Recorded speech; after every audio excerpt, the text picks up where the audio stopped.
Hey guys, I'm Urizi. This story is all about what if Naruto was raised by the Inuzuka family? What misadventures could stem from such an upbringing? Before we proceed with the story, please like and subscribe to this channel if you liked the video, and don't forget to check the description for the other works of the author if you liked the story. Let's start. Chapter 27, Training Days. Aomaru. Use dynamic marking. Jinju can be henge, Sotaro. Kiba and Akamaru disappeared in a puff of smoke, and reappeared as a white, two-headed wolf-dog creature. Naruto and Aomaru did likewise and poofed back as a giant fox-wolf-dog thing that bore a close semblance to the Kyuubi, save for the fact that it had two heads and only one tail. Garuga. The resulting backdraft flattened several trees in the training ground. The spinning drills clashed against each other. After a minute of spinning, the drills stopped and reformed into the wolf dogs, which further reverted back to a brown-haired boy and a white dog, and a blonde-haired boy and a red dog. Tsame stepped out from the shadows, clapping her hands. Great shuffle. That's it for today, pups. Though maybe you could perhaps put a bit more control into your Garuga. You have to follow the scent of your Ninken's dynamic marking. Now let's go home. I believe Hana made Gyudon for lunch today. As the boys skipped ahead, chattering amiably, Kuromaru turned to Tsame. Are you sure Naruto is ready to face the Uchiha? Inquired the black dog concernedly. Even with the Garuga, a battle against the Sharingan would be rather risky. Better to take that risk than have him forfeit like a scaredy cat, replied Tsame. An Inuzuka always gives it his all and will go down giving his all. So, what are you going to do today? Kiba asked Naruto. I'm going to train with Lord Jiraiya today, remember? Answered the blonde. I get mom in the mornings, and in the afternoon, I train with Lord Jiraiya. Geez, you're really lucky, Kiba remarked. It's not every day you get to train with one of the Densetsu no Sunin. Woof. Akamaru barked. He'd train you too, if you'd just ask. Kiba frowned at the puppy snuggled in his hoodie. I would, but it's too much pressure. Plus, the guy's already training Naruto. He doesn't need me as a student. Aomaru decided to add his two Ryo. Yip. ARF. You're just lazy. That Nara kid's rubbing off on you. No one's asking you, Aomaru. Kiba retorted. Hey Kiba, Naruto cut in. How about you, what are you going to do today? Still grounded, remember?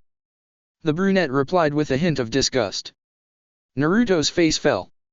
Rats. So much for visiting Hinata Hime after training. Why don't you just ask mom? Kiba suggested. Maybe she'll let you go check on Hinata. Technically, she's a member of your pack. Naruto grinned. That's a great idea. Thanks Kiba. You're a genius. He sped off towards Tsame with Aomaru on his heels.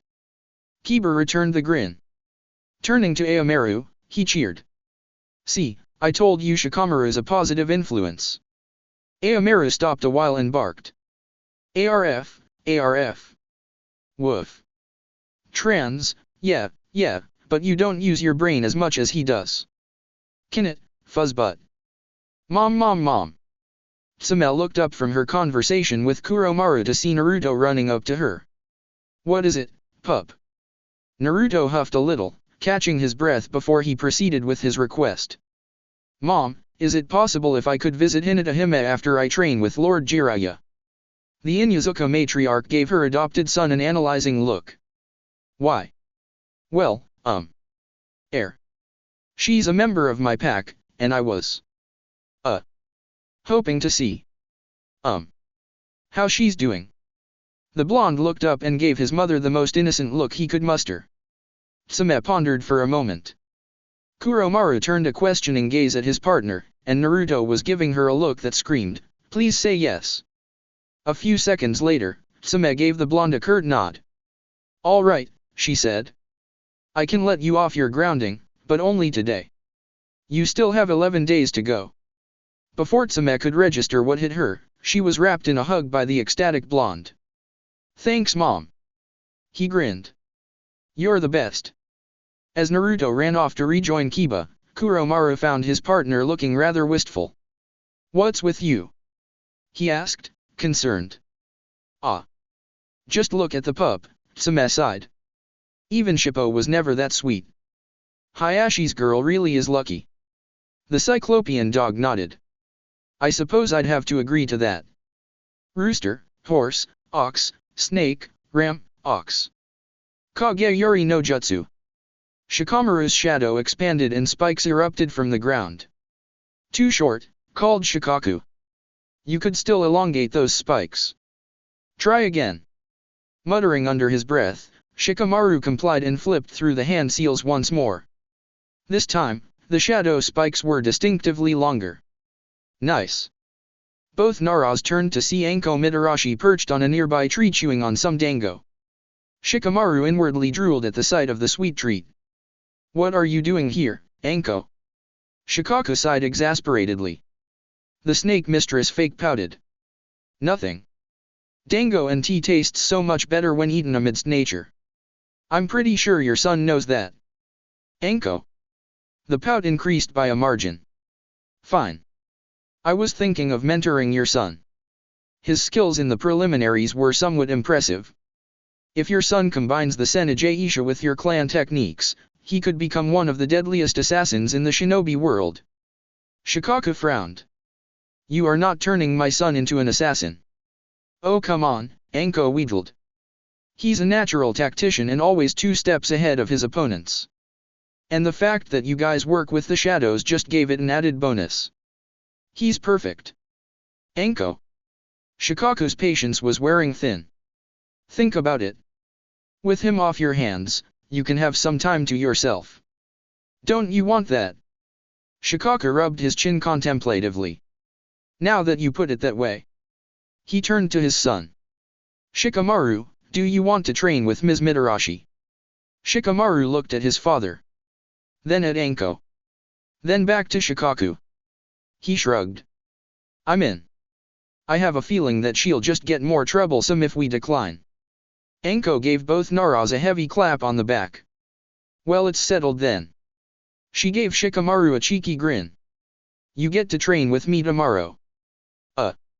Shikamaru slapped himself on the forehead. What kind of teacher didn't even know her schedule? "Afternoon," said Shikaku. "Afternoons are best for napping, so Shikamaru can train with you during the afternoons." Anko's grin practically split her face in half. "Great. Afternoons it is. See ya tomorrow." Shikamaru watched the sweet-toothed kunoichi bounce off into the distance. "Why do I have a bad feeling about this?" Naruto scowled as he took in his surroundings. "Why are we at the hot springs?" Jiraiya smirked. "Because Gaki, you need more work on your chakra control." A very small part of the blonde began to have second thoughts on requesting for Jiraiya's help. "What are we exactly going to learn today?" "Water walking with a twist," cheered the Toadsunin. "You'll be walking on hot water. Won't it be fun?" Naruto looked at the steaming liquid and back to Jiraiya's smiling face. Aomeru whimpered a little. Jiraiya clapped the boy on the back. "I'll take that as a yes. Go out there and do your best. And remember, just have fun. I'll be back in a few to check your progress." He flashed the boy a thumbs up, and walked off to another part of the spring. Naruto plucked Aomeru from his head. "Come on, boy. We have a lot of training to do." As the puppy was being pulled off the blonde, he clung tighter, whimpering. In puppy speak, he would have been screaming, "No. I don't want to go. I refuse to be turned into dog soup." Naruto scowled at the puppy on his head. "Come on Aomeru, don't be a baby. Don't you want to take down Uchiha Teme and the sand rat?" He channeled some chakra to his feet and stepped onto the spring. "See, it's not so great Senja's ghost. It burns." The chakra holding the blonde was not strong enough to support him over the thin liquid of the hot springs, and Naruto fell into the scalding waters with a splash. He instantly jumped out of the spring, lobster red, yelping in pain. Aomeru was giving his partner a triumphant look. "Told ya so." After several tries, Naruto had barely made any progress, and Jiraiya was nowhere to be seen. Where is he? Naruto groaned. He said he'd be back soon. Ah, screw it. Might as well get cooled off. Come on, Aomaru. As the blonde and his dog walked towards the cooling showers, they heard a manly giggle coming from the women's section of the hot springs. They looked at each other, wondering if they had been hearing things. Then, they heard it again. Curious, they slowly inched towards the women's baths to find a familiar white-haired man looking through a peephole. That pervert! Naruto angrily thought to himself. Then a devilishly evil idea popped into his mind. So he likes peeping on women, eh? Let's see how he likes this. Warak no Jutsu. Naruto disappeared in a puff of smoke and emerged as a very buxom teenage girl with a towel barely covering her goods. What are you doing? She screeched. Jiraiya turned around to see a girl that looked a lot like his teammate Tsunade in her younger days. Score. He grinned. You're one hot babe. Wanna go out sometime? Eek. Pervert. Naruto screamed. The commotion outside alerted the women in the baths. They ran out, sending death glares at the perverted Chunin. Among the women were Tsume Inuzuka and Yoshino Nara. How long have you been standing there, Lord Jiraiya? Yoshino asked, a sickly sweet tone lacing her voice. Well, Er. Hee hee. You see. Jiraiya stuttered. Get I am. Yelled Tsume. Ah. Naruto help me. As the Toad Sage was chased away by a horde of angry women, Naruto reverted back into his real form and walked away, rubbing his palms gleefully. Heh heh. That'll show I'm. Gee Lord Jiraiya, what happened to you? Naruto asked as he stood by the hot spring he had been training at. Don't play innocent with me, Gaki, Jiraiya growled. I know you had a hand in this. I've been calling for you for half an hour and you never came. He rubbed at a bruise. Dang, those ladies can pack a punch. The blonde looked at his mentor innocently. Whatever do you mean, Lord Jiraiya? I've been here the whole time practicing on my water walking. The white-haired spymaster gave Naruto a skeptical look. Oh really?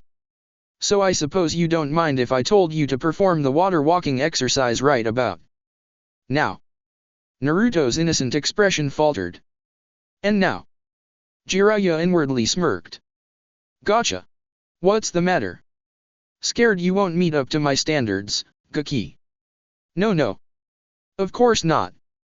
I can meet up to those standards. He turned to the steaming water and gulped. Well, here goes. Channeling the chakra to his feet, Naruto gingerly took a step onto the hot spring. Step by step, he was tickled pink to discover that he was actually walking on water. He was actually doing it. He actually got Jiraiya's exercise. Splash. Or not. Youch. Naruto yelped, jumping out of the water. Hot, hot, hot, hot, hot. On the shore, Jiraiya laughed as he gave himself a mental pat on the back. After all, what goes around, comes around. Rightin', Reikyu. A ball of lighting formed between Sasuke's fingertips and was launched towards the practice dummy 10 meters away. The result was a practice dummy too singed to be used a second time. Very good, Sasuke, said Kakashi. We'll pick this up again tomorrow. The Uchiha scowled. He could still fight. Heck, it was still bright out. Kakashi, sensing Sasuke's feelings about stopping early, decided to explain things. Listen, he said. Lightning-based jutsu are the second hardest jutsu to master. They're also highly destructive and very dangerous to both the user and his opponents. If used recklessly, it could overload your chakra network or worse. End the match. Sasuke persisted. I must win. I have to win. And you could, Kakashi replied. But tell me Sasuke, can you win if you're incapacitated or dead? The Uchiha went silent as he angrily clenched his fists. Kakashi smirked. I thought so. See you in the morning, Sasuke. Kakashi sighed as he walked off. Typical Uchiha. Megalomaniacs, a good bunch of them. How did you ever put up with your family, Obito? Chapter 28, Faithful Friends. Neji Hyuga was currently at vigil by his cousin's bedside, whereas his uncle and other cousin lay napping in the corner. After spending the night in the ICU, Hinata's condition had stabilized, and the medics moved her to a private room. He yawned as he flipped through several channels on the television. Sports. Infomercial. A National Geographic documentary on the carnivorous plants of grass country. There was not really anything worth watching for the moment. Shifting a glance towards Hinata, he noticed that she was beginning to wake up. Nothing special. Wait a minute. Hinata was waking up. After 36 hours of unconsciousness, his cousin Hinata was waking up. Uncle. Hanabi. Hinata is waking up. Hanabi jumped up and ran to her sister's side, all her tiredness drained out. Hayashi choked on one of his snores as he woke up, startled. He then proceeded to Hinata's bedside as he watched his eldest daughter rise from her coma.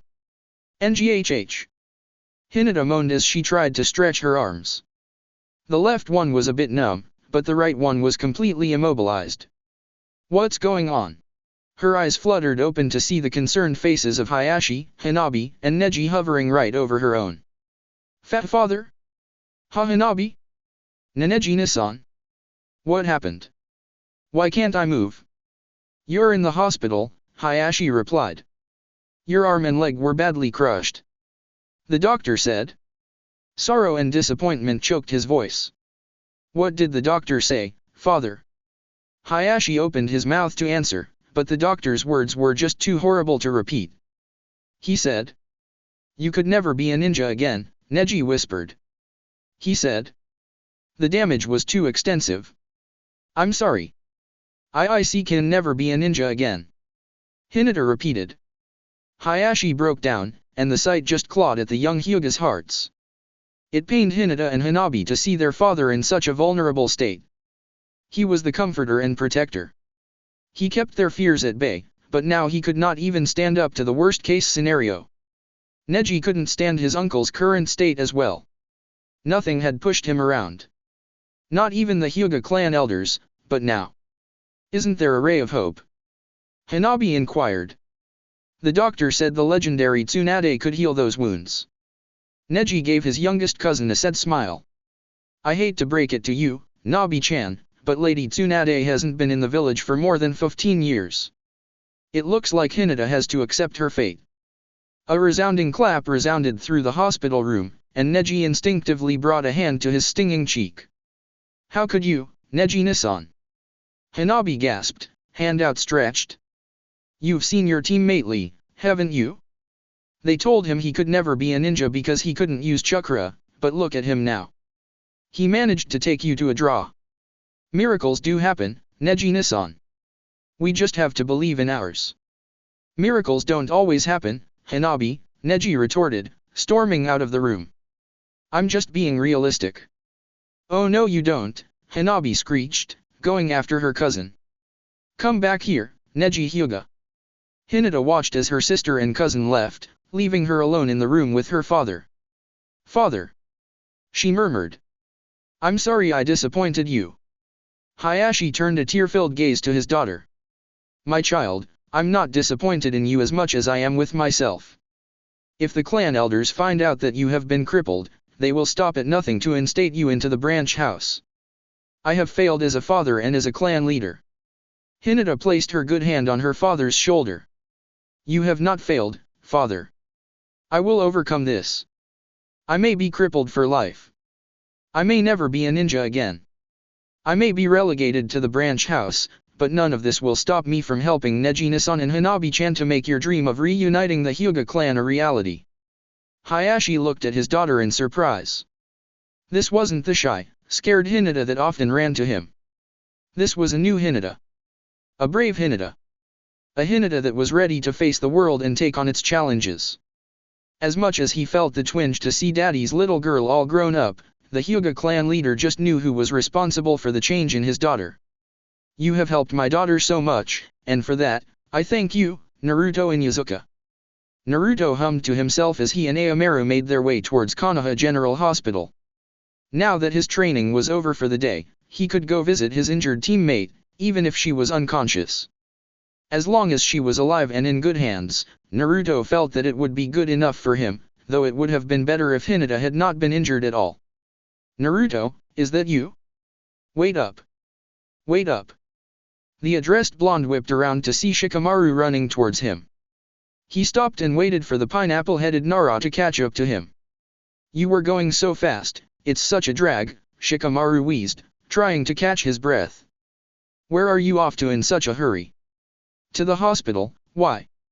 Thank God, I found you first, replied the lazy Nara. Did you hear the news? Hinata's awake. Naruto's grin was enough to put the son to shame. Really? Where'd ya hear it from? Neji and Hanabi, Shikamaru answered. I ran into them earlier this afternoon. They were arguing about something, passed the good news to me, and went back to arguing. What were they arguing about? Naruto asked. Shikamaru flashed his friend an annoyed look. How? Should I know? Knowing them, I can assure you it's something troublesome. You're right, Naruto muttered, walking towards Shikamaru's direction. Their issue will probably blow off by tomorrow. Come on, let's go. Shikamaru pointed to Naruto's previous direction. Naruto, the hospital's the other way. His reply was a cheeky grin. I know, but with Hinata awake, I feel like we'd have to visit someone else first. Ino was skimming through the latest issue of Shinobi Chic when the store bell chimered. Customers, she cheered. Welcome to Yamanaka's Flowers, how may we Naruto? Shikamaru. What brings you here? Hinata is awake, Naruto answered. And we need flowers. Can you help us? Sure thing. Ino chirped, grabbing a pen and a notepad. What do you need? I just want a nosegay of zinnias, Shikamaru said. A nosegay of zinnias, Ino scribbled down on the notepad. That'll be 60 ryos. And you Naruto? What'll you have? The blonde Inuzuka looked sheepish. I actually don't know. That's why I came here. Maybe you could help me pick some flowers for Hinata. Ino mentally squealed. How cute. He's both romantic and clueless at same time. Alright, I'll help you, but we'll also need some artistic insight. She walked towards the back room. Deidara. Get your butt in here. Deidara walked into the room, all covered in clay.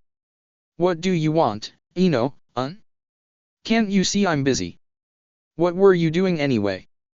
Naruto asked, gaping at the clay-covered Chunin.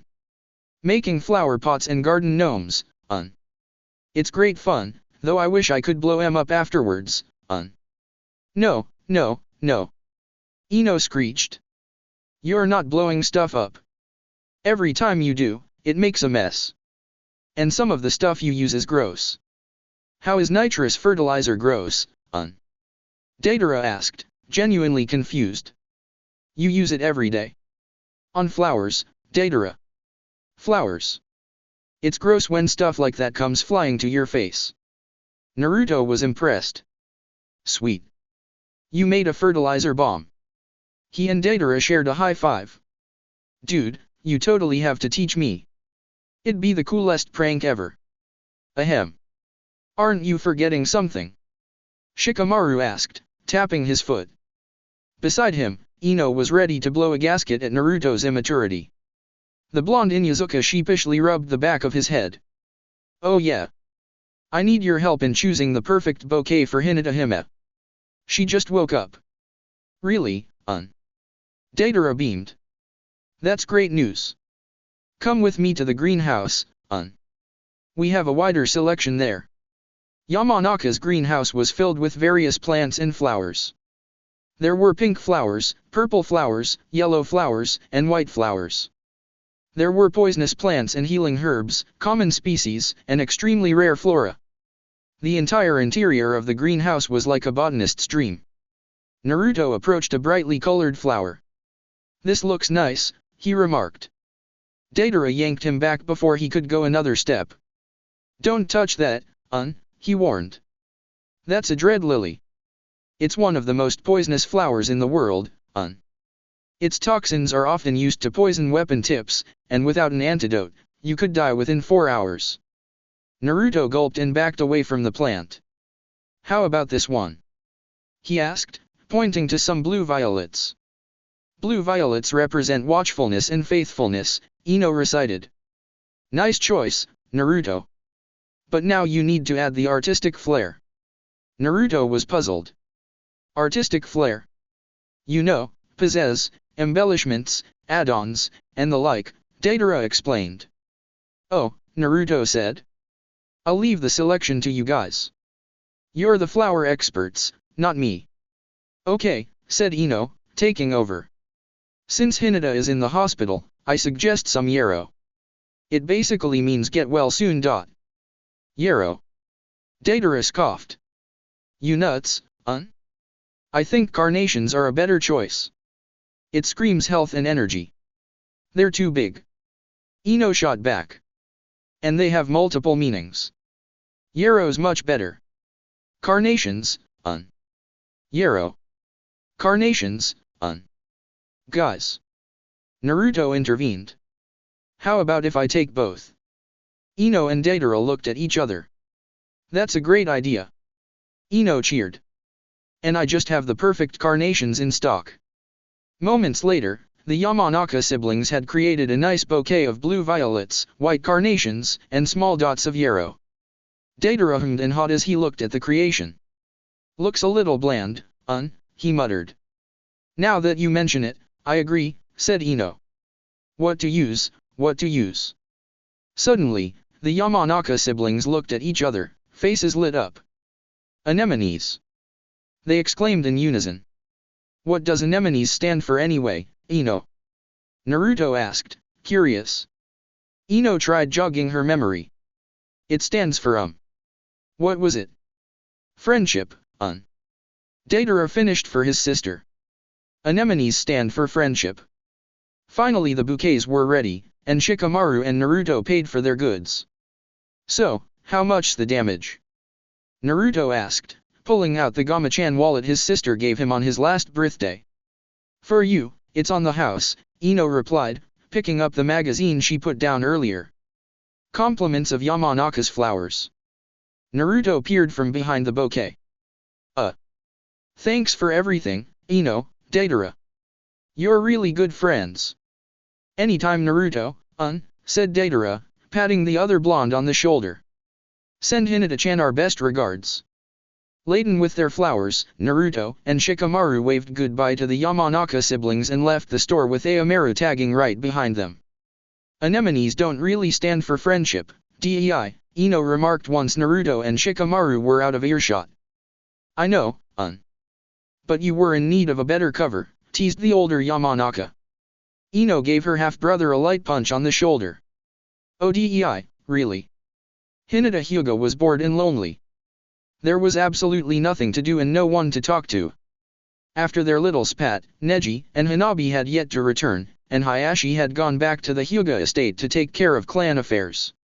Kakashi had dropped by earlier to check on her condition, and finding her awake, had taken the liberty to chat a while, but even he had to leave soon afterwards. Hello! Called a cheerful voice. Hinata looked up to see Naruto, Shikamaru, and Aomaru standing at the door, each boy holding a bouquet of flowers. Naruto-kun, Shikamaru-kun, you came. The red puppy jumped onto the bed and snuggled himself beside the Hyuga. Hinata smiled as she stroked the puppy with her left arm. And how could I forget Aomaru-chan? Shikamaru gave her a lazy smile. We figured we should drop by. You'd probably find us troublesome if we didn't. Same old Shikamaru. Always had something to call troublesome.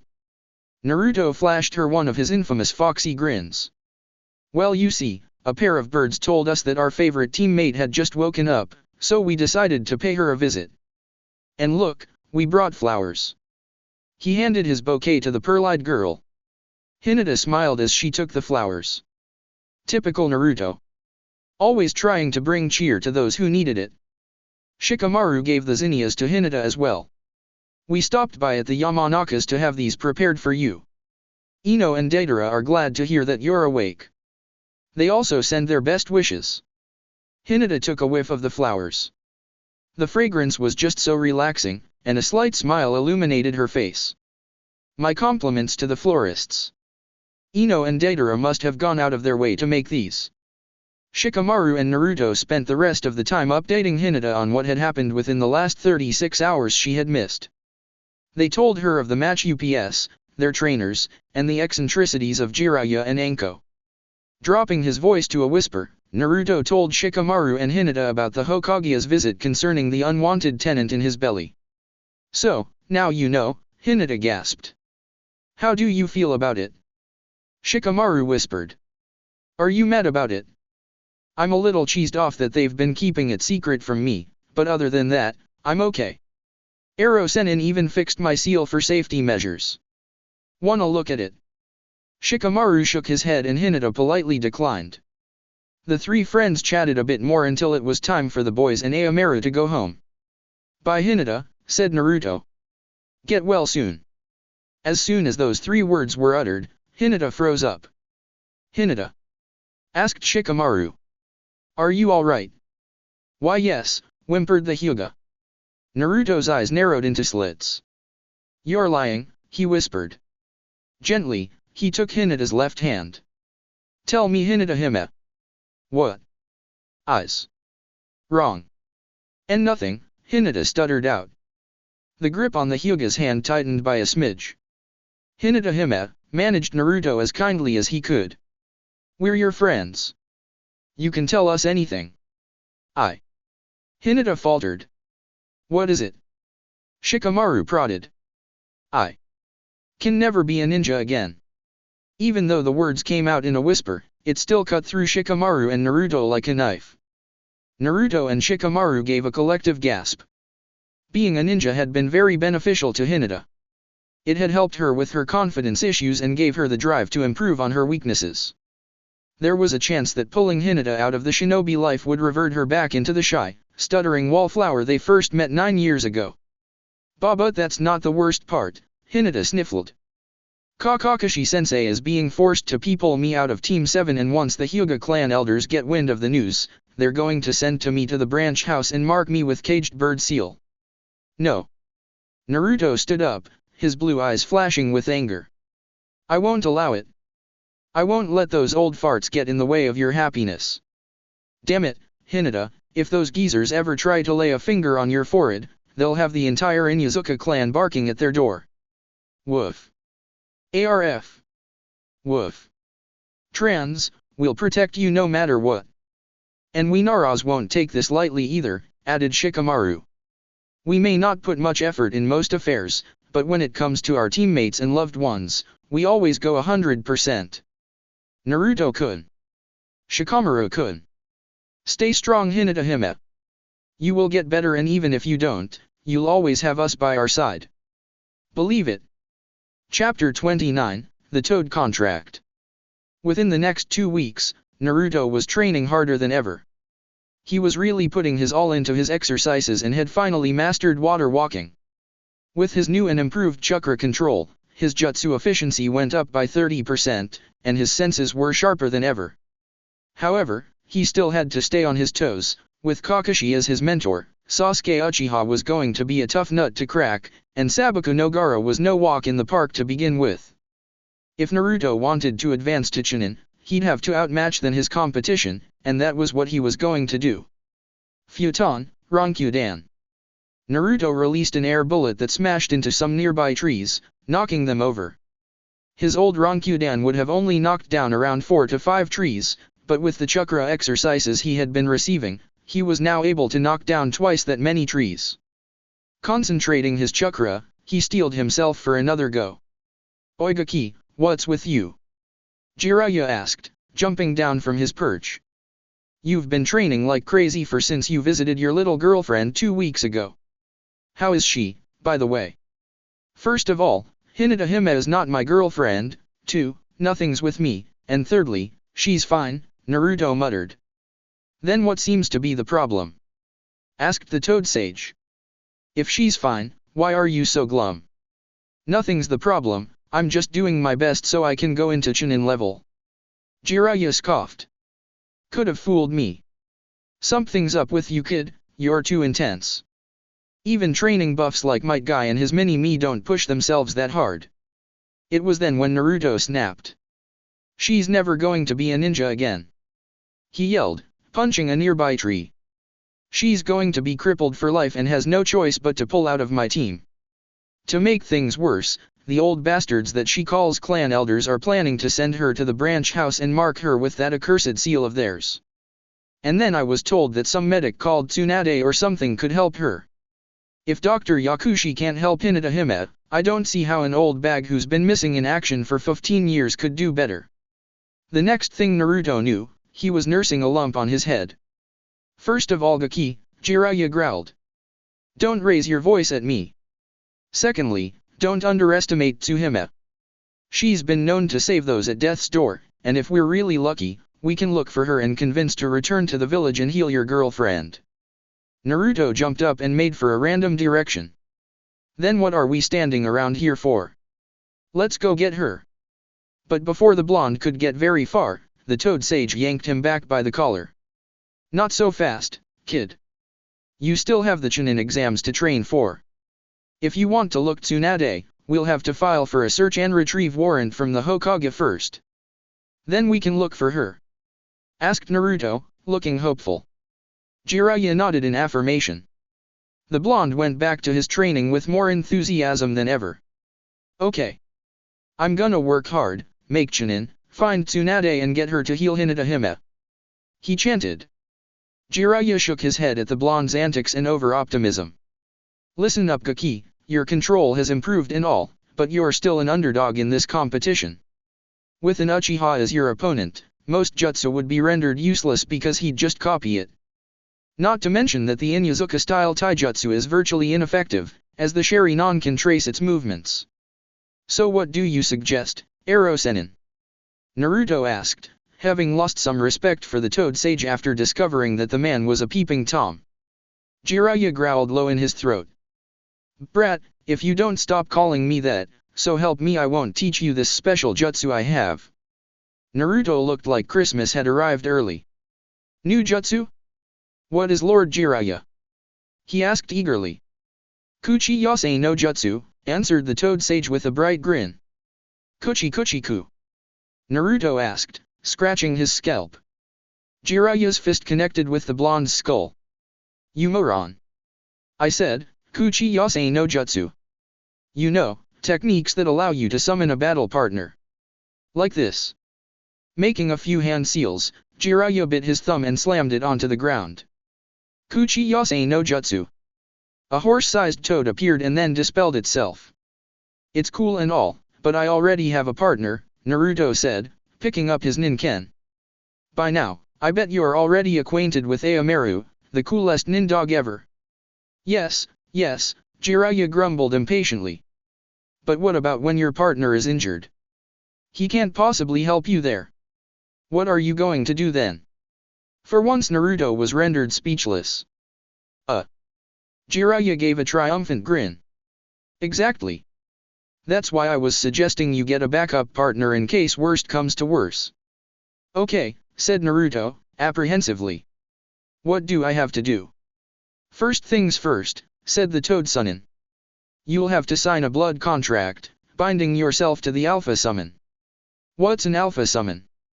Good grief. What do they teach you in the academy these days? Jiraiya exclaimed. To put it simply, an Alpha Summon is the leader of your animal summon.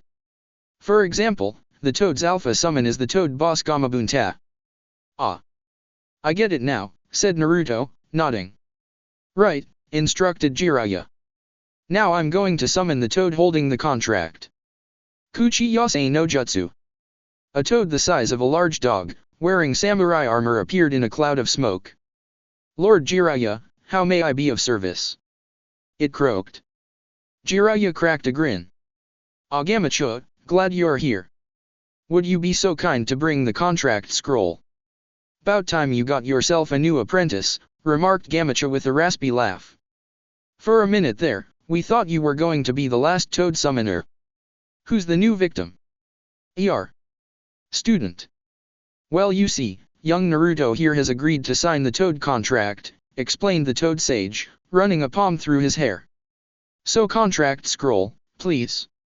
Gamacho puffed out his throat and stuck out his tongue.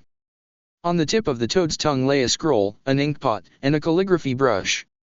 Now Naruto, I want you to make a cut on your thumb and mix your blood into the inkpot, Jiraiya instructed. This will bind you to the toad contract. Using the tip of his kunai, Naruto poked a small cut on his thumb, the blood dripping into the inkpot down below. Jiraiya unfurled the scroll revealing the signatures of the previous contract wielders. However, one particular name really caught Naruto's attention. Right below Jiraiya's name was. Whoa, cool. You knew the Minato Namikaze. Jiraiya snorted. Knew him? I was the kid's sensei. If Naruto was a girl, he would have squealed with delight. You were the Yondame's sensei. Heck yeah I was, said Jiraiya. He was a scruffy little punk, but he had a good heart. In a way, he kinda reminds me of you. Naruto was flabbergasted. He had just been compared to one of the greatest ninjas in history. He, Naruto Inuzuka, had just been compared to his idol and role model, Minato, the Yellow Flash, Namikaze. All coherent though practically vanished, and the blonde did what Hinata had done so often in the past. He fainted. Naruto had finally defeated Sasuke Uchiha and Sabuku no Gaara. He had been awarded his Chunin status by none other than the Fire Daimyo himself, a great honor for shinobis everywhere. Around him, the jubilant crowd cheered, and his friends and family rushed into the arena shouting and cheering their congratulations. Naruto, you did it! Yelled Kiba, putting his brother in a chokehold, and Neji Tsame beamed down at him. Way to go, pup! It is a joyous day for all of Konoha and the Inuzuka clan. We're really proud of you. Kakashi directed his trademark eye smile at his blonde student. Congratulations Naruto. You're one step closer in achieving your dream. You're a Chunin and a team leader now. As your sensei, I am honored to have had you as a student and I acknowledge your prowess as a fellow Konohanin. Naruto, called a small, still voice. Said blonde turned to the direction of the voice and saw Hinata Hyuga entering the arena in her wheelchair. Despite her injuries and recent bad tidings, a small smile was on her face, and with the rays of sunlight wafting down from the sky and draping around her like a halo, the Hyuga heiress looked like an ethereal angel descending from the highest heaven. The people surrounding Naruto parted into two separate groups so that the blonde could have a better view of his Hime. The blonde ran to the young Hyuga and hugged her tightly. Hinata. You came. Congratulations Naruto-kun, whispered Hinata, returning the embrace. I'm glad you won. I really am. I did it, he muttered breathily. I've made Chunin. I did it all. For us. As he uttered the last two words, his lips met Hinata's in a soft, chaste kiss. Tears of joy leaked out from Hinata's eyes as she found herself in absolute bliss. As Naruto pulled out, she couldn't help but feel slightly disappointed. You seem really happy these days, observed the blonde. It feels like there's more good news coming. Yes there is. The Hokage has assigned me as a medic in training at the hospital. That's wonderful, said Naruto, caressing the Hyuga's cheek. I guess you can still be a ninja, though not on field. Hinata leaned into the blonde's touch. Actually there's more, she spoke. The Hyuga elders have decided not to brand me with the caged bird seal. The Hyuga averted her eyes away from the blonde. But on one condition. What is it? The blonde's gaze turned steely at the cruelty of the Hyuga clan elders. They had been nothing but a thorn in the side to his Hinata Hime. You have to. Hinata whispered. I have to what? Naruto asked, genuinely concerned. You have to wake up. Naruto was confused. Excuse me. Wake up, Naruto. Wake up. Wake up. Oigaki, wake up. Hollered Jiraiya, right into Naruto's ear. What are you talking about? Yelped the blonde, shooting up. What do you mean, what are you talking about, said the toad sage. You just went out like a light and stayed like that for 20 whole minutes. Ugh. What happened anyway? Asked Naruto, running a hand through his hair. Jiraiya sighed. All I said was you reminded me of my old student Minato, and then you fainted. What's with you anyway? You still have a contract to sign. He shoved the brush and the inkpot into Naruto's hands. Okay, let's do this. said Naruto cheerfully. Dipping the brush into the blood ink mix, he began to write his name. Seconds later, the name Naruto Inuzuka appeared right below Minato Namikaze. Well done, young one, said Gamacho, addressing Naruto for the first time. You are now bound to the toads. He took the scroll, inkpot, and brush, and dispelled himself. Now Gaki, instructed Jiraiya. I want you to summon a toad. A big one, if possible. Alrighty then, said Naruto. Here goes nothing. He bit his other thumb and made some hand seals. Slamming his hand onto the ground, he shouted, Kuchi Yase no Jutsu. A big cloud of smoke burst forth and Naruto excitedly brushed it off, searching for the big toad he summoned. Hey boss! Called a childlike voice that sounded a lot like Kano Amaru's. The smoke cleared out to reveal a toad-sized orange toad wearing a blue sleeveless robe. Dang it! Naruto swore. You're no giant toad. You're just a dinky little frog. A sticky tongue hit the blonde right smack in the middle of his forehead. I'm no frog, yelled the small toad. I'm Gamakaki, the son of Gamabunta, the toad boss. The toad's outburst caught Jiraiya's attention. You summoned Gamakaki? He asked, giving Naruto a look of disbelief. I don't see what the deal is, said the blonde, rubbing at his forehead. He's just a dinky little frog. You knucklehead! Jiraiya roared, his fist smashing onto Naruto's skull. Gamakaki is the toad boss' eldest son. He's worth more than any of those toads I summoned earlier. As Jiraiya was talking, Aomaru ran up to Gamakaki and was sniffed him curiously. The startled toad spat up a bit of foul-smelling oil right onto the puppy, and he ran a few ways away, yelping, bringing Naruto and Jiraiya's attention back to the diminutive toad. Gamakaki puffed up proudly. See that? I just held my own against a dog.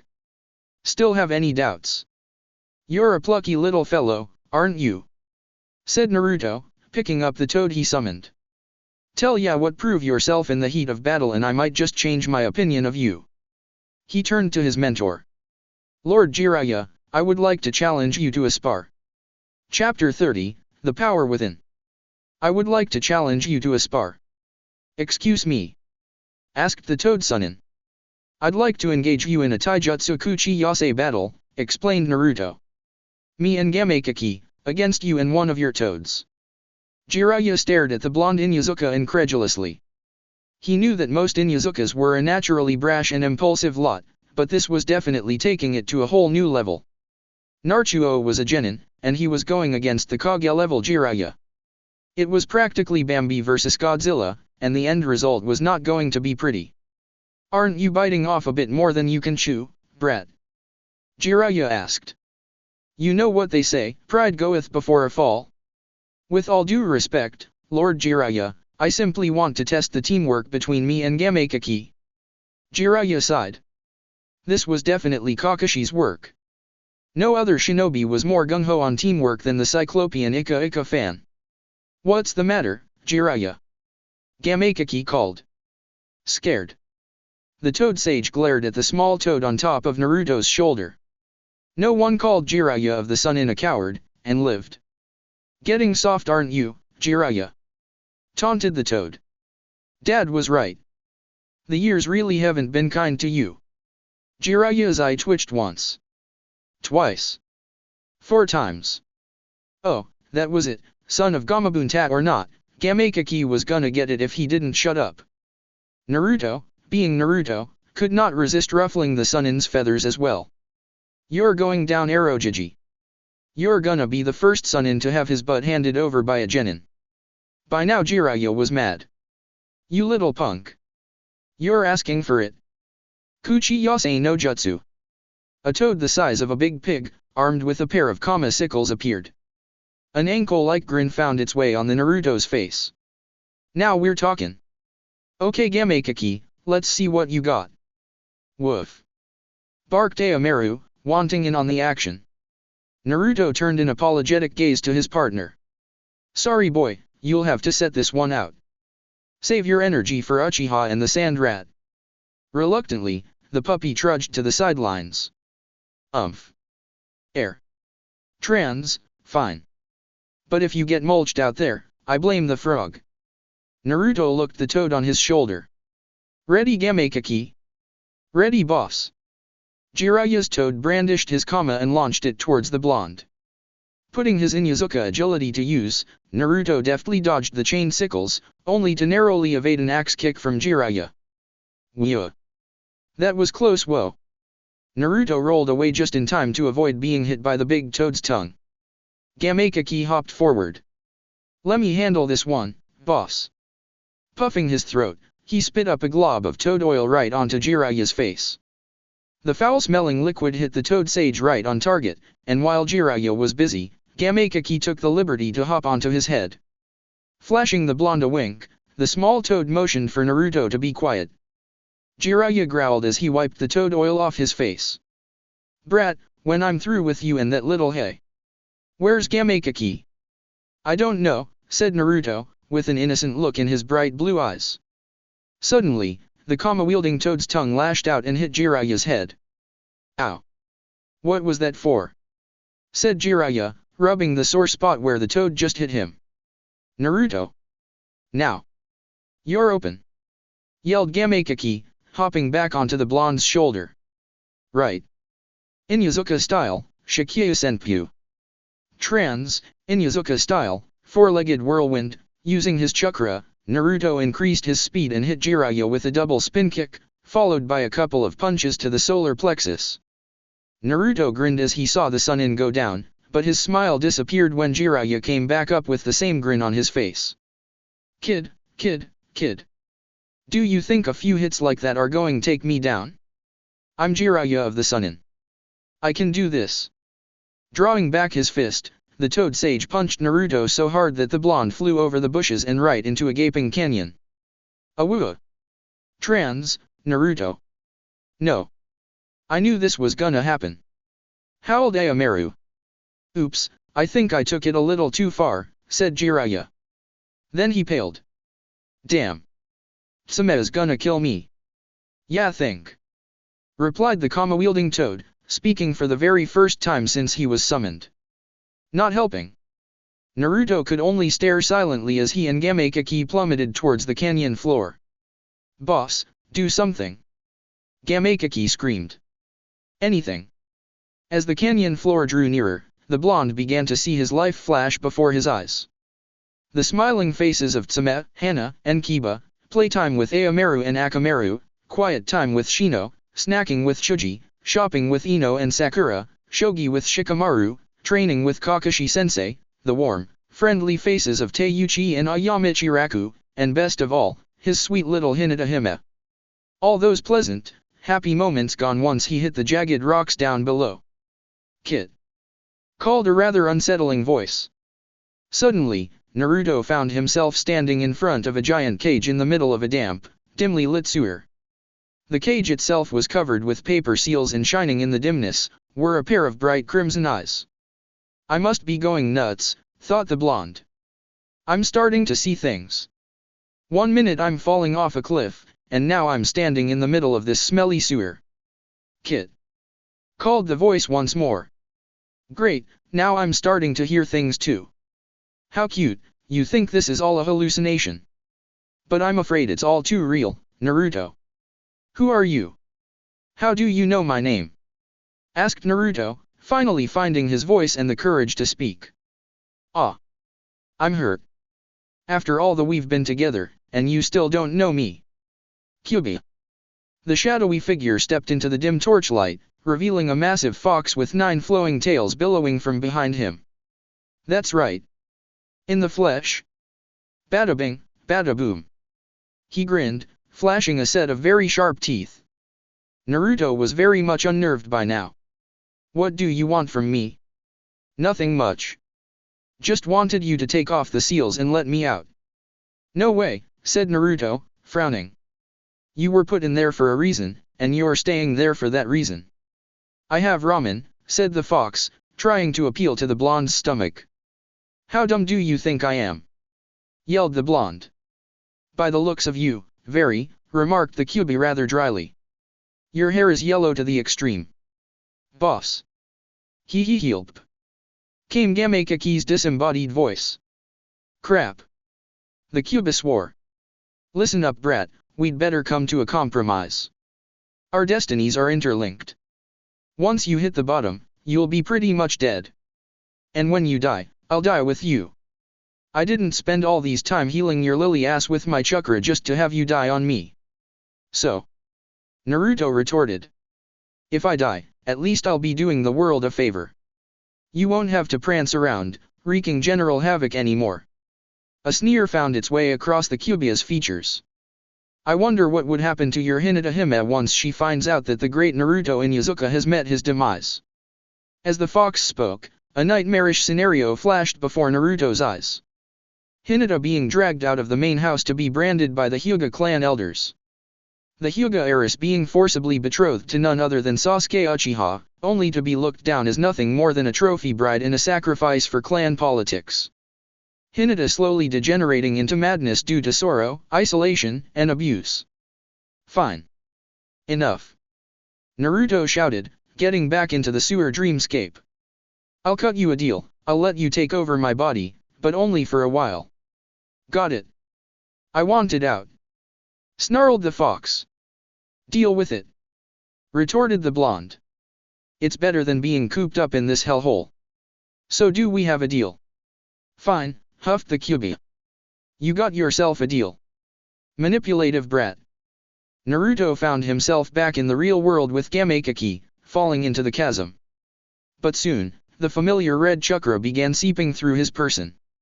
Crimson bled into his blue orbs, and the whisker marks became more defined. Dii! Screamed Gamekaki. The toad's scream of terror gave Naruto an idea. If he could summon the toad boss, there would be a good chance that he and Gamekaki would make it out alive. Instantaneously, he made the hand seals and bit his thumb. Now if there was only a surface where he could make his summon. Fortunately, a small ledge came into view, and thinking quickly, Naruto slammed his hand on the surface and spoke the magic words. Kuchi Yasei no Jutsu. A great puff of smoke appeared and the cubified Naruto found himself sitting on top of the nose of a giant crimson toad with Gamekaki sprawled on his shoulder, having fainted from fear. Jiraiya! Why have you summoned Desh? The toad stopped himself and squinted at the figure sitting dazedly on his nose. Minato? Is that you? Fool! I'm not that pansy Namikaze. I am the Kyuubi no Kitsune, the Lord of Dash. Okay, that's enough out of you, big boy, came Naruto's voice through the mental link. You're going back. No. Screamed the Kyuubi. It's too soon. A deal's a deal. Plus, you're just plain rude. I'll be back. Count on it. As suddenly as it came, the red chakra dissipated and Naruto's eyes reverted back to their original azure, and the whisker marks lightened out. Forgive the insolence, most esteemed toad boss, said the blonde as politely as he could. My name is Naruto Inuzuka, the Jinhuriki for the Kyuubi no Kitsune. I just recently signed the toad contract. The toad boss puffed on his pipe. Naruto. Naruto. He hummed. Just then, his warty face lit with recognition. Ah. Now I remember. Gamacho just sent me the notice. You're that new student of Jiraiya's. Yeah, said Naruto. Okay, so where's my sake? Asked Gamabunta. Pardon? Asked the confused blonde. I'm not a charity, kid. You summon me, I demand 50 casks of sake. So where is it? Naruto gaped at the toad boss. With all due respect, Mr. Toad Boss, sir, I'm underage. I'm not allowed to buy sake until I'm 16. But maybe you could get some from Lord Jiraiya. After all, he is a grown man. Gamabunta bellowed out a hearty laugh. I like the way you think, kid. You're an improvement compared to that pervert Jiraiya. Ugh, where am I? Gamekaki moaned as he stirred awake. Glad to see you're up, Gamekaki, laughed Naruto. Boss. You're alive. But how? Hello son. Gamekaki's eyes widened. Dad. He turned to Naruto.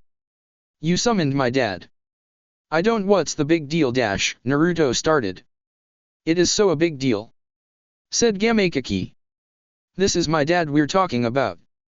He's an alpha summon, and you summoned him during your second try. It is a rather impressive feat, Gamabunta remarked. Save the pats on the back for later. It's best we get out of here first before Mom mangles Ero Sennin for pushing me in here, said Naruto, channeling his chakra towards his feet. No need for that, kid, said Gamabunta, taking the blonde. I'll get us out of here. But of course, that'll be 20 sake casks extra. No problem, sir, Naruto replied, a mischievous grin creeping onto his face. Lord Jiraiya will be more than gracious to cover the expenses. In the Forest of Death, Shikamaru and Anko had just finished up on their training, and were heading to celebrate at the Dango store, when they saw some figures speaking in hushed tones. Anko frowned. She had specifically mentioned that no one, not even the Umbu, was to go near the Forest of Death during her training sessions. Shikamaru's eyes widened as he recognized one of the figures as that Kabuto Yakushi character from the Chunin exam's first round. Kagemaufu no Jutsu. Trans, shadow blanket technique, Shikamaru whispered. His shadow expanded and cloaked both him and Anko. As the two Konoha shinobi crept closer, the voices became clearer. I've gathered enough data, said the bespectacled ninja. The Sunanin will be coming down on one side, and the Otonin on the other. The Shukaku boy and the Uchiha are already as good as ours. Konoha will be overwhelmed and Lord Orochimaru's plans will come to fruition. As for you, you know what to do. I still think this is stupid, said a female voice. Posing as Umbu. What a joke. Teiwa, ladies shouldn't dash, a husky figure piped up. Shut it, fat ass. Snapped the voice belonging to the one called Teiwa. Yeah, we're in the middle of an invasion here, said a figure with two heads. Anko and Shikamaru had heard enough. Silently, they shuffled away from the figures, and hurriedly made it for the Kage Tower. They could have the celebratory dango some other day. For now, the Hokage had to be informed and an invasion squelched. Konoha's security was currently at stake. Jiraiya frantically paced back and forth. What to do? What to do? Arr. Woof. Trans, this is all your fault, you dirty old man. The Toad Sage peered over the edge of the canyon. Naruto? Anyone alive down there? Suddenly, a flash of crimson leapt past Jiraiya and Aomaru, startling them. Yip. Yip. Trans, Naruto. You're alive. Hey Ero Sennin, chirped a cheerful voice. Na Naruto. The blonde flashed him a cheeky wink. That's my name, don't wear it out. Jiraiya, you idiot. Bellowed the Toad boss. Were you trying to kill the boy when you lobbed him over the cliff? But I they dash, Jiraiya sputtered. No matter, Gamabunta continued. You now owe me 100 casks of sake. 50 for the boy summoning me, 20 for me getting him out of that hole, and another 30 for throwing him in there in the first place. I'm expecting you to hand it over to me tonight. Have a nice day. Now wait here dash, Jiraiya began. I said, have a nice day. And with that, Gamabunta dispelled himself in a great cloud of smoke, leaving a teary-eyed Jiraiya in his wake. Naruto, Aomaru, and Gamekaki sweat dropped as they watched the Toad Sage collapse on the ground, bemoaning the impact of 100 casks of sake on his wallet. This is rather embarrassing, said Naruto. Gamekaki nodded. I agree. ARF. Trans, I'll say. I say we ditch him, suggested Gamekaki. You in? Naruto shrugged. Sure, why not? Woof. Trans, I'm game. With that, Naruto, Aomaru, and Gamekaki turned tail and left, leaving a crying Jiraiya. Naruto looked at the little toad on his shoulder. Hey Gamekaki. Yeah boss. I'll have to admit, you weren't that bad when we were fighting Ero Sennin back there. For a dinky little toad, that is. Gamekachi laughed. You're not so bad yourself, boss. For a scruffy little punk, that is. You know, said Naruto, scratching his head. I was wondering why you stuck by me when we were lobbed off the cliff. You could have just dispelled yourself, you know. Gamekaki turned a beady gaze at his summoner. We're friends, right? So I figured if you were going down, I'd go down with ya. Woof. Yip. ARF. Trans, so you did. Shut it, Fuzzy. So was that why you were screaming, I don't wanna die? Daddy, help me. Naruto teased. Alright. Fine. I panicked, okay. Yip. Yip. Trans, haha. I thought so. Gamakaki responded by flicking his tongue right onto Aomaru's forehead. Grr. Trans, when I get you, you're so dead, ya hear me? Gamakaki hopped off Naruto's shoulder and bounced off Aomaru's nose, before hopping off towards town. I'd like to see you try. Catch me if you can, F. Luffy. Aomaru ran after the tiny toad. Rack. Trans, why you little dash. Naruto chased after his partners. Hey. Guys. Wait for me. Chapter 31, Amazing Amazons. The training month came and went without a hitch. During this time, Naruto had mastered Jinjuken Behenge, the Garuga, and the Kuchi Yasei no Jutsu. Shikamaru had mastered the Kage Shibari, Kage Yuri, and the Senage Ishu, and Sasuke had mastered the Sharingan and several low-level lightning jutsu. Unknown to Kakashi, the Uchiha had been secretly practicing the Chidori which he had copied off the Kopinin during the Wave mission. Because Sasuke already knew the hand seals, work on the Chidori was mostly a matter of execution. Aside from this, the Uchiha had also learned a number of genjutsu under the tutelage of his regular sensei, Kurenai. It was finally the big day. Konoha Stadium was packed with people sitting cheek to cheek. There were lines for everything, lines for the tickets, lines for the concessions, and even lines for the bathrooms. Dang, commented Kiba as he took his seat among the audience. There's a lot of people here. It's like everyone in the shinobi world came here just to watch the fight. It's not surprising, said Sakura. The main event is Rookie of the Year versus Rookie of the Year, not to mention the winner's match against the undefeated Sabaku no Gaara. With fights like these, the audience would really be getting their money's worth. SHH. Hushed Ino. The Hokage is about to make the opening speech. Hiruzen Sarutobi rose from his seat beside the Kaze Kage. Friends, dignitaries, esteemed members of the audience, lend me your ears. We are gathered here today to commemorate the 180th biannual Chunin exams. Many of you have traversed from the farthest corners of the shinobi world to see these fine young genin pit against each other in a battle of wit and skill. To see these promising young ninja fulfill their dreams. To hail their emergence as leaders. Without further ado, I declare the Chunin exam's final stage officially open. The crowd erupted into a series of cheers, and Hayate stepped into the ring and coughed a couple of times. Good day to you, honored guests. My name is Hayate Gakao, and I will be the proctor for this round of the match.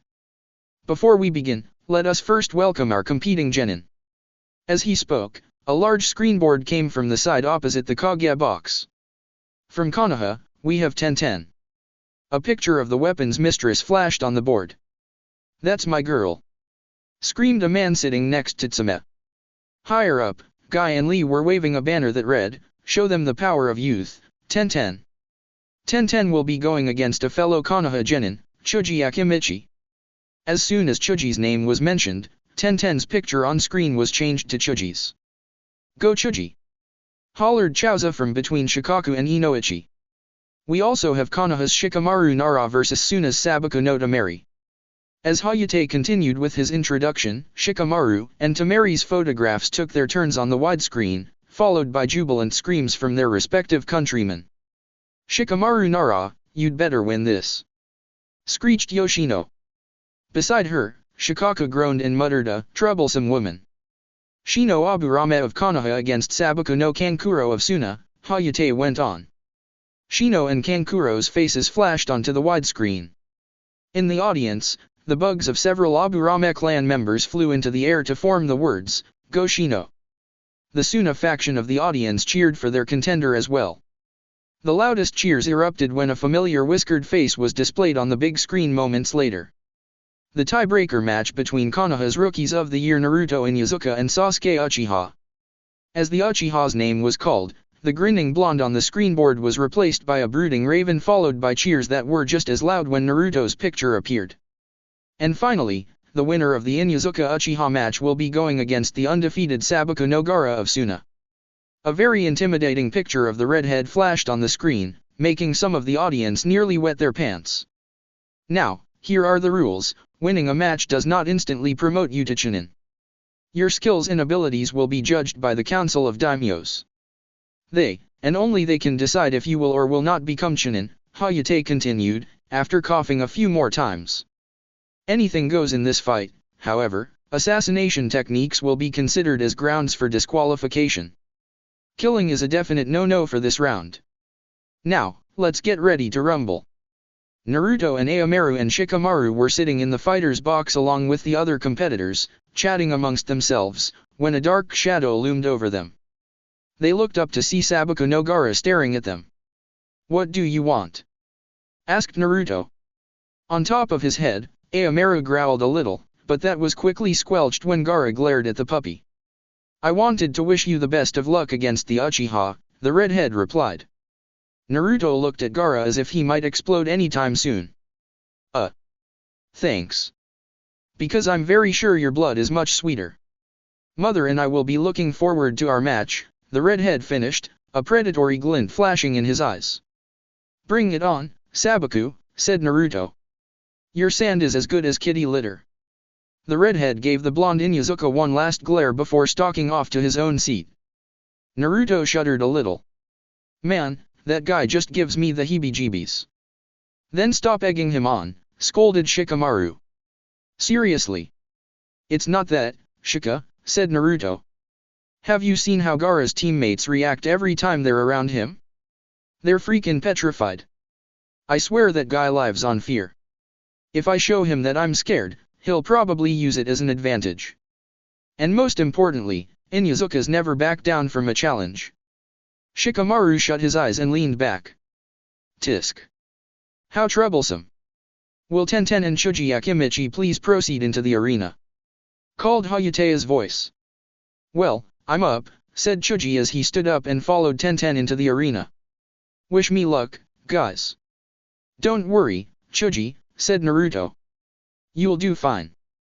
Beside him, Shikamaru flashed his rotund friend a lazy thumbs up.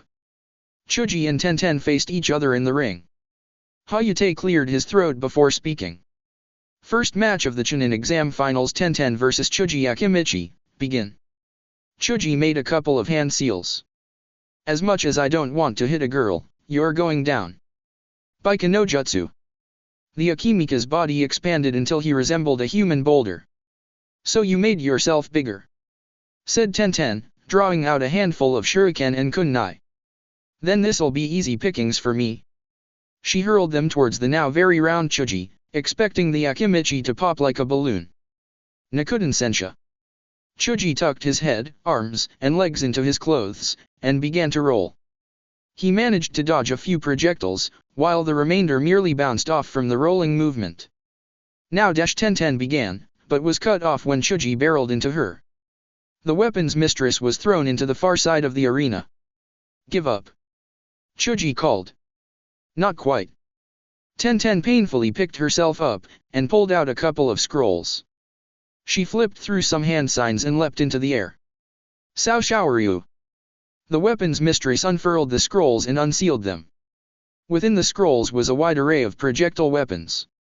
With inhuman speed, Tenten reached for the weapons and hurled them towards Chuji. Byubun Baika no Jutsu. Chuji's hands grew to a tremendous size and served as a shield to block off the incoming barrage of projectiles. Again, the projectiles bounced off like nothing. "Ha! That all you got?" Chuji taunted. A sly smirk graced Tenten's lips. "Wait, why are you smirking?" called Chuji, somewhat unnerved. "No answer." "Answer me!" yelled the short-tempered Akimichi. Suddenly, the projectile weapons simply lifted themselves out of the air and went for Chuji. The Akimichi was too startled to react on time, and was hit in several places. Out of nowhere, a chain whip wrapped around him and flung him into the stadium wall, resulting into a cloud of dust and debris. Hayate sped to the pile of rubble where Chuji was, to find the boy out cold. He coughed once and cleared his throat. Chuji Akimichi can no longer fight. I declare Tenten as the winner of the first match. Screams of girl power erupted from the crowd, particularly from the female members. Guy and Lee were now hugging each other and crying. At the hospital, Neji smiled to himself as he saw his teammate flash victory signs on the television. A team of medics accompanied with Chaoza and his wife instantly hurried down to take the unconscious Chuji to the hospital. As Tenten went back to her seat, Hayate stepped back into the center of the stadium. The next match will be starting shortly, he announced. Will Shikamaru Nara and Sabaku no Tamari please come down? How troublesome, grumbled the young genius as he dragged himself to the arena. As soon as both Chunin hopefuls were on field, the match started. Tamari wasted no time in using her wind, trying to knock the Nara off his feet. Shikamaru, on the other hand, did all he could to avoid the incoming wind blasts. He dodged and jumped, using agility that had never been seen in any Nara, ever. Hold still! Yelled Tamari. Beads of sweat began to dot Shikamaru's forehead. Tamari was a ranged fighter, and that kept him from getting close enough for the Kagamain. Because she used wind, projectile weapons were also out of the question. A particularly nasty gust caught the Nara, but thinking quickly, Shikamaru pulled his kunai and shredded his jacket into makeshift parachute and softened the blow. Seeing that his parachute made his shadow larger, Shikamaru began flipping through the hand signs for his Kagamain. Unfortunately, Tamari had unleashed her wind sickles that cut through the thin fabric. What a drag, grumbled Shikamaru. Kage Bunshin no Jutsu. A pair of shadow clones emerged in a puff of smoke. Kage Bunshin. Tamari scoffed. This is so child's play. The three Shikamarus made a few more hand signs. Bunshin. Each Shikamaru made 20 more clones. Try and get us now, challenged the whole bunch of Shikamarus as they bent over and made an O with their hands. Yoshino pumped her fist in the air. Now we're talking. Go Shika-chan. Make mommy proud. Tamari clenched her teeth. Each Shikamaru looked exactly the same. She could not tell which one was a clone, a shadow clone, or the real deal. As she whipped her fan to unleash the Kama Itachi no Jutsu, she suddenly found herself immobilized. What did you do to me? She yelled, panicked. Kagemon Renden, grinned the Nara. I made a couple of shadow clones and had them stand in front of me. Their shadows connect to mine and I use it as you would to an extension cord. In shogi terms, I would say, check. Don't you mean checkmate? Asked Tamari, confused. I would say that, but I'm running out of chakra, said Shikamaru, dispelling all the clones. Proctor, I forfeit. Okay. Said Hayate with some uncertainty. Second match goes to Sabaku no Tamari. What? Screeched the wind mistress. I refuse to acknowledge this win. He didn't even throw a single punch. I refuse to hit a girl, Shikamaru muttered dryly, as he trudged back to his seat, leaving an outraged Tamari. Mom is definitely going to have a bitch fit about this. How troublesome. Shikamaru returned to his seat to find Naruto frowning at him. What the hell, man? Exclaimed the blonde Inuzuka. You were this close to winning. He brought his thumb and index finger to a hair's breadth. Well, you know what they say, there is a wisdom of the head, and a wisdom of the heart, Shikamaru answered with a yawn. Wadash. What are you spouting on about now? Yelled Naruto. Shikamaru did not reply. Instead, he chose to lean back and close his eyes, a slight smirk illuminating his features, leaving a confused blonde. That's it for part 6. Thank you for watching and see you on the next video.